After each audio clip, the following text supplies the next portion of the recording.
12th of December, Rabbi Levitt, Gemora. Okay, let's see. Where did we get up to yesterday?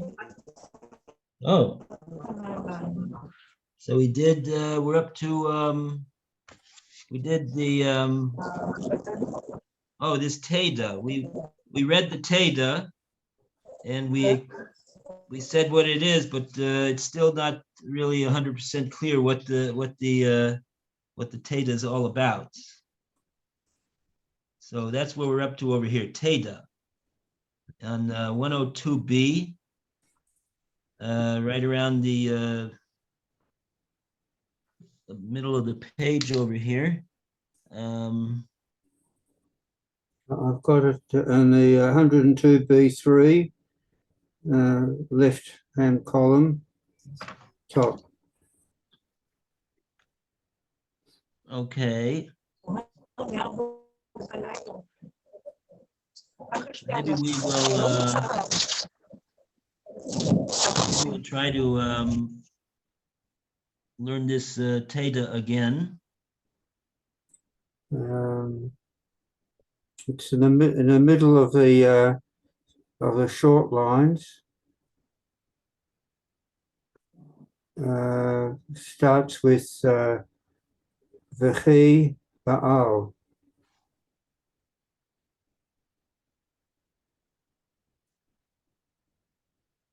And the end of the line actually has got is Achad with a little base and a gimel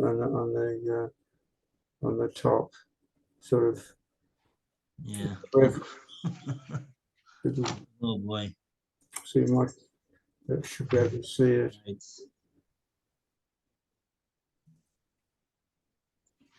Okay.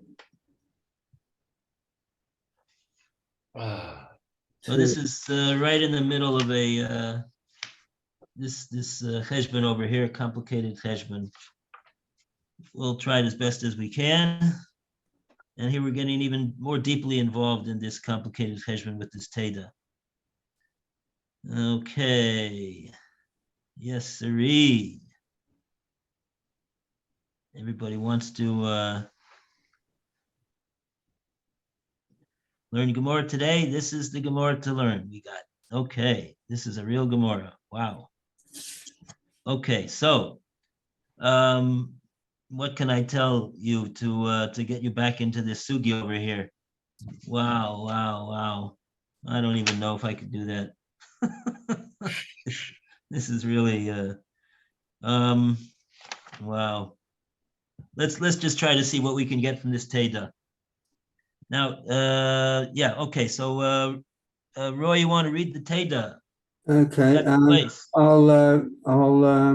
actually what's it called?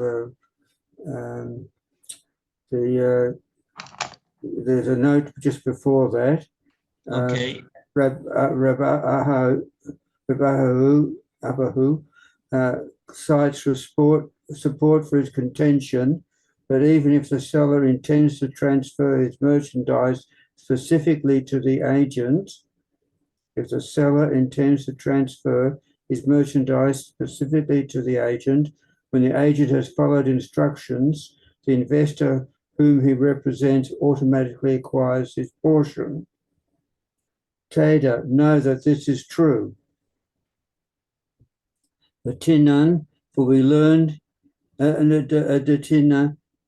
we learned in a Mishnah, Echad Hamakadish Nechasiv, whether one consecrates all his property to the holy temple.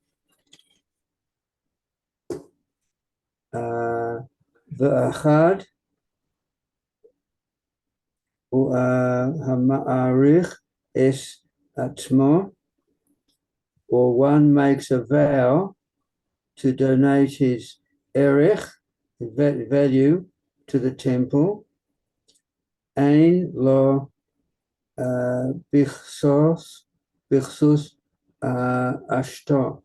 The temple treasurer does not have rights in the clothing of the vower's wife, v'lo b'chesus benov, nor in the clothing of his children, v'lo b'tsever shetobah lishmon, nor in any colored garments that the vower arranged to have dyed for the sake of his wife or children.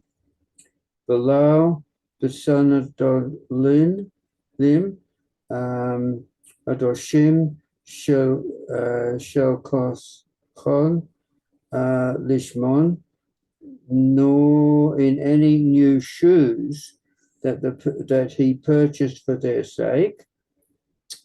And the reason the temple treasurer cannot take these items, says Art Scroll, is presumably that they are not the vower's property, but belong to his wife or children.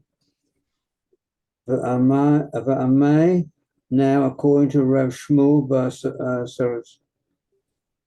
Sasrati, why are the newly dyed clothes considered the property of the wife or children? Lema hache nami. Let us say here too, me hadio latzaber sheyachne tzivau lasha. Let us say here too, who notified the dyer to transfer his colored clothing to the wife or children? Eilolan mishum damarinin. Rather, is it not obvious that the reason the wife and children acquire the garments is because we say, the shalichu say ka avid, that when the husband makes a purchase for them, he is carrying out his agency, Okayad Ashtar Domay, and is therefore considered as the arm of his wife or children. It follows that here in our case too, and all that was in brackets, which is now closed, Shalichu say ka avad, that when the agent follows instructions, he's carrying out his agency, Uchayid Ba'al Habayis Dameh, and he is therefore considered as the arm of the homeowner, that is, of the investor. And that's the end of that bit, but the Gemora goes on to reject the proof. Okay, let's try to understand what this proof is all about. Before we try to understand what the proof is all about, we have to understand what it is we're trying to prove. Now, what it is that we're trying to prove is the statement of Rebbe Avo. What was Rebbe Avo all about? We all have to understand what he's responding to. He's responding to a question. I don't know how far back we can go over here. Let's leave that out for a second. Let's just point out what Rebbe Avo is trying to prove. Rebbe Avo is trying to prove the Gemora said, if you're going to worry about the seller of the wheat, that he doesn't know about the person that sent the money with this agent to negotiate the deal. So how does he know to when he intends to be makna the wheat? How does he know to include the sender whose money it is? So the Rav Shmuel over here, he said, well, if that's your problem, so it has nothing to do with whether or not he followed the orders. Even if he followed the orders, and he bought and he was told to buy wheat, and he bought the wheat. Still the seller of the wheat, he doesn't know about the Mishaleach, the one who sent this agent to do the purchase and who gave him the money. that he should be included in the kinyan of this wheat. So on that, Rabbi Avo said a very obvious answer. And Rabbi Avo said, no, if he did the job, if the agent went out and got chitin like he was told to get, chitin v'chitin, the sender sent him to buy wheat and he bought wheat. So then we got no problem with this question that the Gemora asked, the Bnei Marava asked. How does the seller of the wheat know about the sender who sent the money and gave instructions to buy the wheat, that he should also be kona the wheat? That's no question whatsoever, says the Gemara. Shluchu say ka'avid v'kibal habayis dami. That's the whole principle we've been saying all along about a shliach that does the bidding of the one that sent him. If he does what he was told to do, so then his hand is like the hand of the sender, and whatever it is that he acquires is acquired together is though the sender acquired it. So that's not a problem at all. We don't have any problem with that. So that's really the only thing that Rabbi Avo is saying over here, is that we have a principle of shlucho shalom kamoso, that we have a principle that when a shliach does his job, so his hand is like the hand of the one who sent him. And so we don't wonder, how is it that the one who sent him can acquire the wheat? Obviously, he acquires the wheat because the agent did his bidding. And when he did his bidding, his hand in acquiring the wheat is like the hand of the sender acquiring the wheat. That's not a problem at all. And so now the Gemara says Teda to prove this point. How do we prove that point? How do we prove that when the agent does his job, so then his hand is like the hand of the sender who sent him to do the job? So that's the whole reason why we're bringing this Mishnah in Erechen with the one that donates to the Beis Hamikdash property, or he donates his value as stated in the Torah to his erech to Beis Hamikdash, and in that event, then it does not include the clothing and the shoes of the wife and the children. When the Gizbar comes to collect the deposit for the dedication, it's not in those items of the wife and the children are not within purview of his ability to collect them. And so that's what it says in the Mishnah in Erech. And then the Gemara wants to know, so what does that have to do? How is that a proof? How does that a proof of the principle of shlucho shalom kamoso? How's that a proof that when an agent properly does his instructions that the sender sent him to do, so then all of his actions of that agent are imputed to the sender? What does that have to do with this Mishnah in Erech? That's what the Gemara's that was the proof. And so we have to understand, what exactly is that proof all about? So do we have a Rashi over here?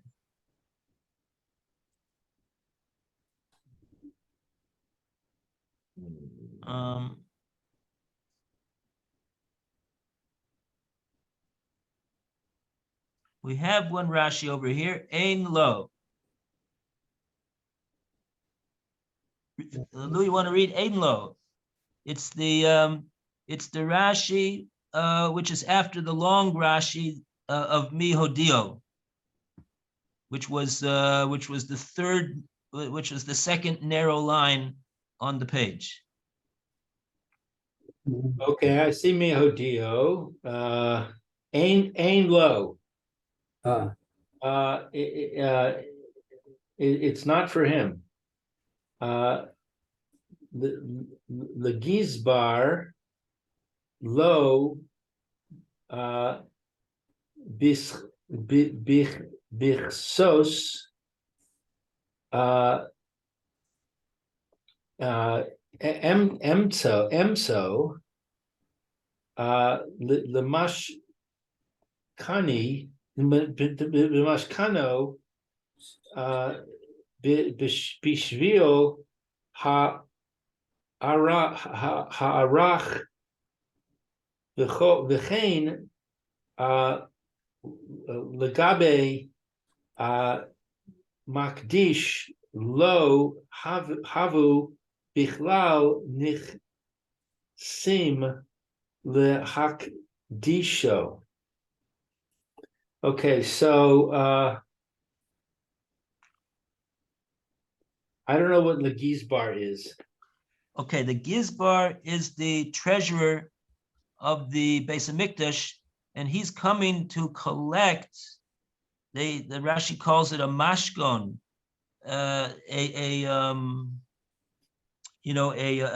security for the payment of the dedication that he dedicated to the Beis Hamikdash. He dedicated this person a certain amount of property to the Beis Hamikdash, and he also in the second case is that he said the erech, the Torah value that places on a person, that amount, I'm dedicating that specific amount that the Torah specifies to the Beis Hamikdash. So the Gizbar handles the money over here in getting the mashgon to secure the dedication. So that's the Gizbar over here. Okay, and then what's this word? Bichsos? Right. Ksus. The word is ksus, biksus, in the ksus, the clothing. Like we say in the Torah, the husband cannot diminish shera, ksusa, va'onosa. Okay. So the clothing of the wife, he cannot sell. Mishkano, he can't claim it as the security for the fulfillment of the dedication. Okay. From the word mashgon. Right. He can't make it. He can't make it a collateral. Yeah. Bishvil ha'aron, on behalf of the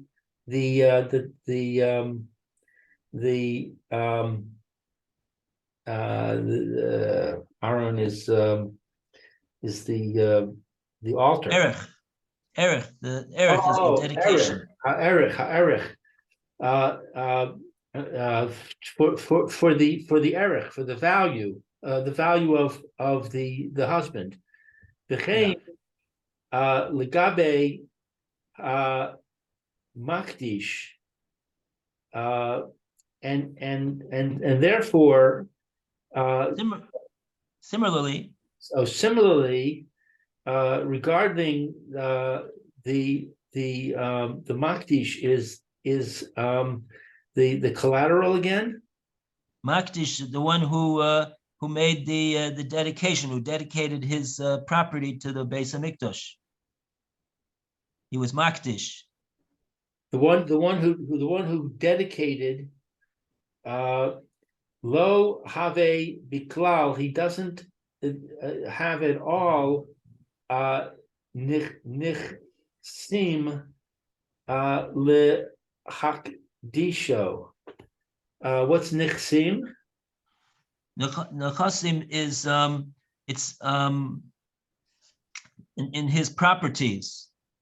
Neches is his properties. He dedicated his properties to be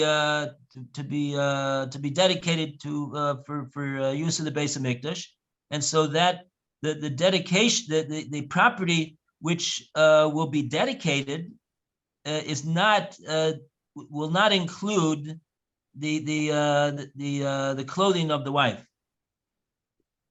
Right. Lo habu b'chlal nechasav lahakdisho. Right. Okay. So the point being that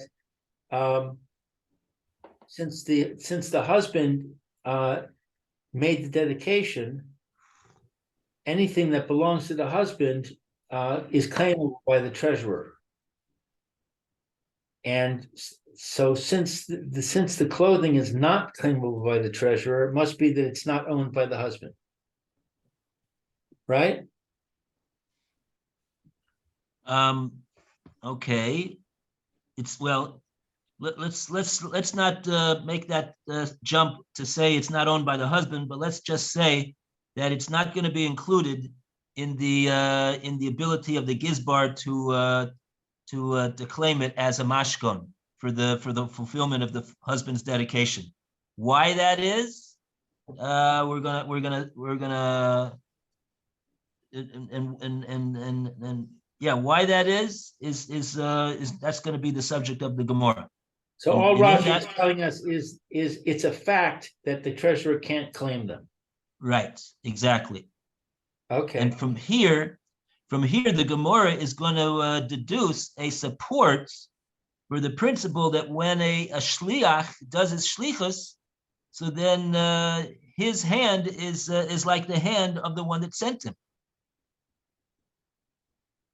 So that's what Roy read when he read this part that says "V'amai."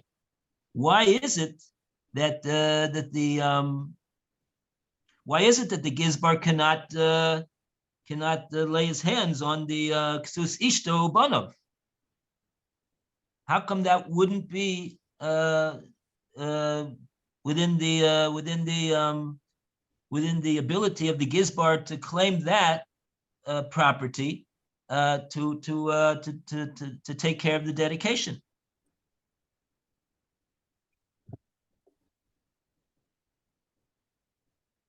Or let's see 1 second. Amai, that's what I would understand the amai is referring to.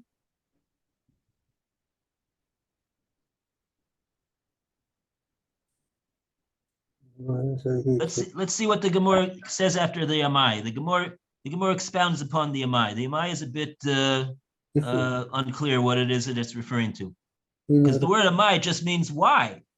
Yeah. Why what? We'll see. We'll see when the Gemara develops its point.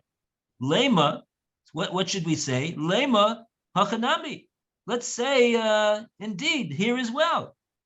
Just like the Bnei Marava, when they were making their complaints, who told the owner of the wheat that there's a sender who sent his money with this agent to purchase wheat? Who told the seller of the wheat to make sure that when you sell the wheat, you intend to sell the wheat not only to this agent, but you also are intending that the owner, the what do you call it, the sender is also going to own this wheat.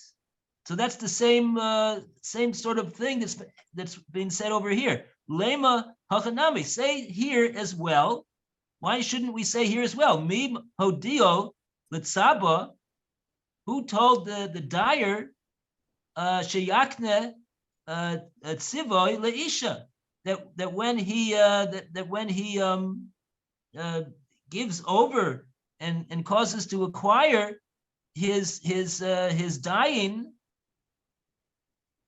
that it should go to the isha. In other words, the dyer, he dyed the beged that is being intended to give to this man's wife, but how was it that the wife acquired the dye on the wool? What about the wool itself? I don't know why they're talking about the dyer. But in any case, the Gemara continues, Ella, rather, you see that we have to say, Lav Mishum, isn't it because the Amrinin, because we say, the Shluchuse Ka'avid, and we say that since the dyer did his job, I guess. Ukiyad ishtoi dummy. So he's like the wife. He's like the hand of the wife. This also needs explanation. It's not so clear who's who, what the Gemora is referring to over here. We have any Rashi to help us out? We do not have any Rashi to help us out. Okay, so Ishman. One second, we missed some Rashis over here before that were to part of the Gemara that was before the Amai actually. Lishman. We have a Rashi Lishman that goes to the Mishnah in Erechin that said that Biksus Ishto, Ein lo Biksus Ishto, velo Biksus Bonav, velo Betseva, Shetsava Lishman. And not, this is where they get to talk about the tseva, to talk about the dye on the wool, and not even to the dye that the dyer dyed onto the wool, lishman. Now, what's this lishman referring to? To Ishto Ubanav, to his wife and his children. Right. So the dyer, little bit seva, should soba lishman, and not even to the dye that the dyer dyed onto the wool for the sake of the wife and the children. So my English says that the husband employs the dyer to dye the clothing. Once the dyer is done, he needs to transfer the clothing to somebody. And so the question is, does he transfer it to the wife and the children? Obviously, the answer is yes, because we said that the wife and the children own the clothing. That's what I wanted to say. You wouldn't let me say it yet, but I think that's where we're going. How do we know the wife and the children own the clothing? Because the dyer, when he transfers it back to the estate of the husband, where does it go? So Rashi's saying it goes to the wife and the children.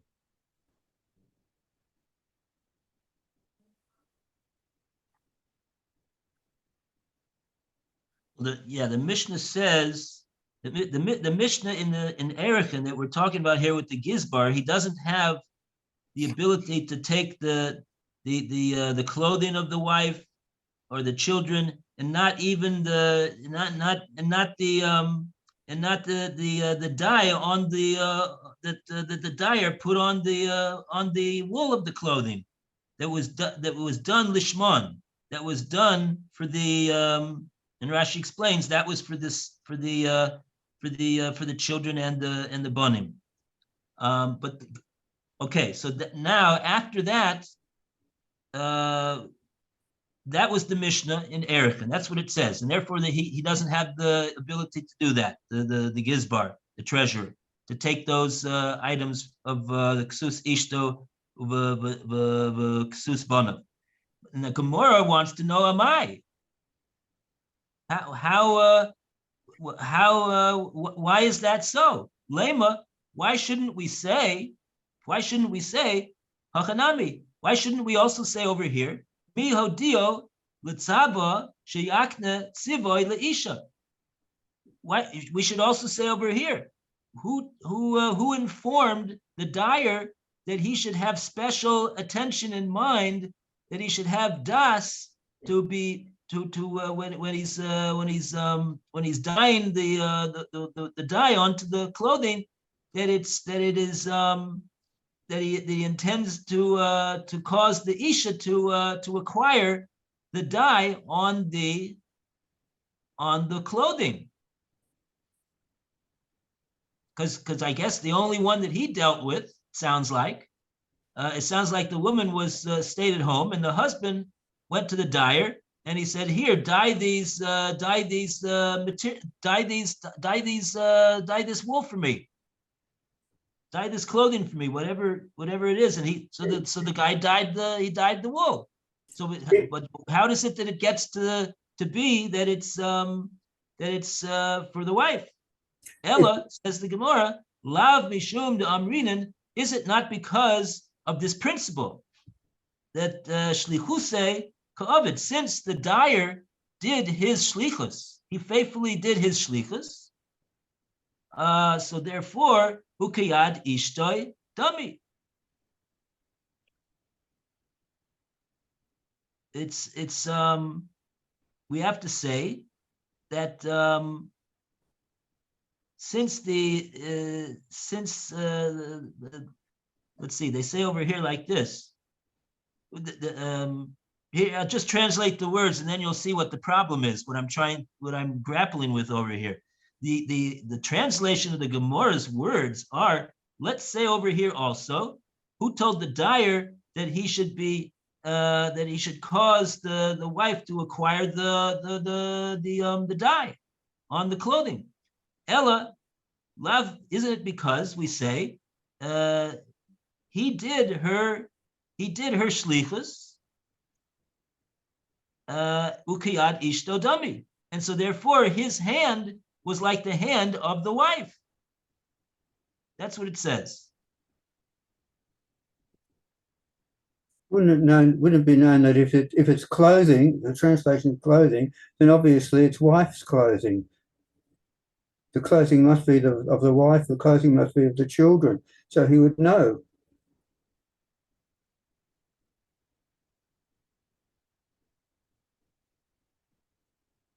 And why wouldn't the husband say, "Oh, this is my wife's clothing"?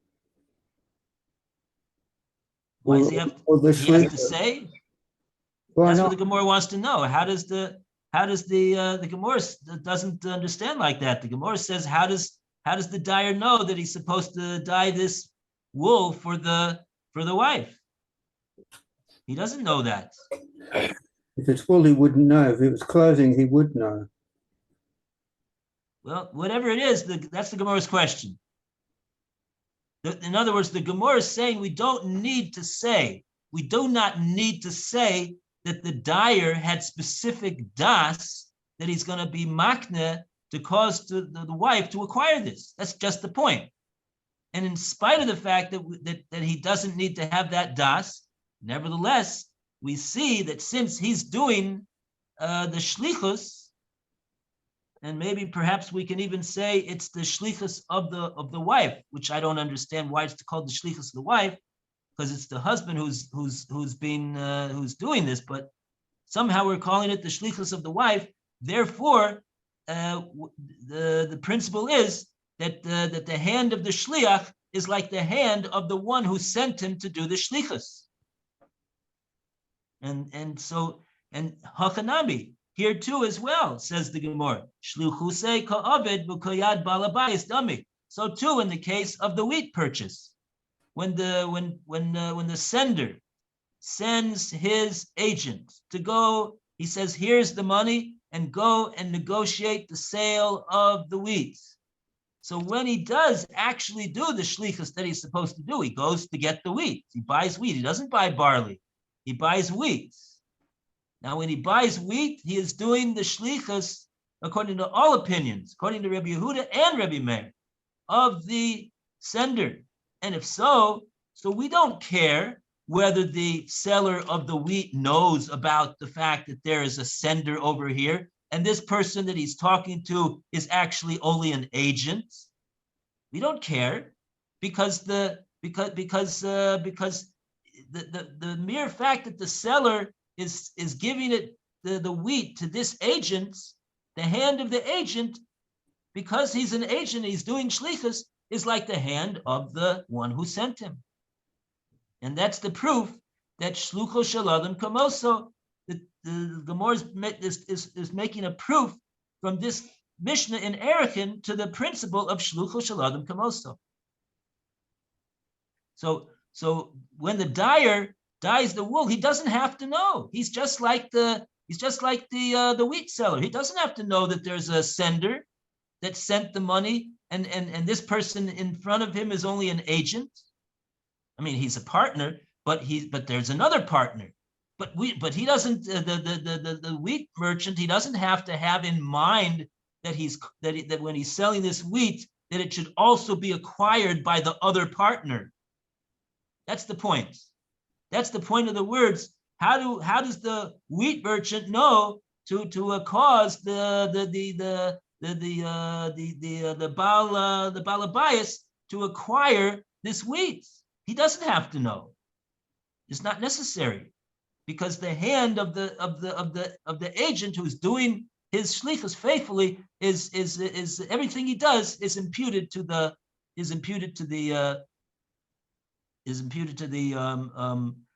sender. So too here in the case of the clothing of the wool that the dyer is dyeing over here. There is in other words, the note that I have over here explains it as follows. The reason for the matter is es hadavar avura bishlichuta. Since the husband he's the one who's the agent over here. The husband is the agent, and he's dealing with the dyer. And since he is acting as an agent of the wife, it's sort of like the wife is sending him to go and dye her clothes. And so therefore, the husband's hand is like the hand of the wife. Umela zocha he b'chayfetz. And that's like Lou was saying, but I didn't want him to say it yet because I wanted to develop this point over here. And therefore, the wife is, at the end of the day, she is going to be the one who's going to be zocha. She's going to acquire this article of clothing. And therefore, the gizbar cannot touch it, because it's not the property of the dedicator. So you're at the end of the day, you're right that's really the bottom line. At least that's what we're saying at this point in the Gemara. Now we're gonna go to the next shlav, and we're gonna. Oh, there's just no time to go. Okay, so that's what we got so far. Okay, Yasher Koyach, everyone. Thank you, Rabbi. All the best. Have a good day, everybody. A good day to everybody. Thank you. Safe See you trip to soon. Bill. Thanks.